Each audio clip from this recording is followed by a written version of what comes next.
கடலூருக்கு வருகை தந்த தமாக மாநில துணைத் தலைவர் ஞானதேசிகனுக்கு அவரது கட்சியினரே கருப்பு கொடி காட்டி எதிர்ப்பு தெரிவித்தனர். ஜி.கே. மூப்பனாரின் பிறந்தநாள் விழா கடலூர் மாவட்ட தமாக சார்பில் கொண்டாடப்பட்டது. இந்த விழாவில் கலந்து கொள்வதற்காக கட்சியின் மாநில துணைத் தலைவர் ஞானதேசிகன் தனது காரில் வந்தார். அப்போது அவரை முற்றுகையிட்ட கட்சியினர் அவருக்கு எதிராக கருப்பு கொடி காட்டி போராட்டத்தில் ஈடுபட்டனர்.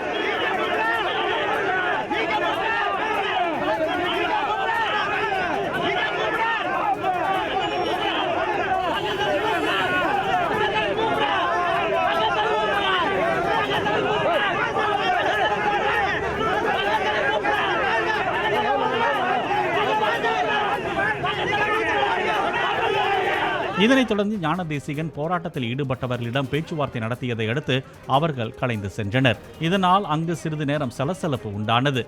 உட்கட்சி மோதல் காரணமாக ஞானதேசிகனுக்கு கருப்பு கொடி காட்டப்பட்டதாக தகவல்கள் வெளியாகியுள்ளன. இதுகுறித்து செய்தியாளர்களிடம் பேசிய ஞானதேசிகன் கட்சியில் அடிக்கடி உட்கட்சி மோதலில் ஈடுபடுவதாகவும் இதுகுறித்து கட்சி தலைமையிடம் தெரிவிக்க உள்ளதாகவும் கூறினார்.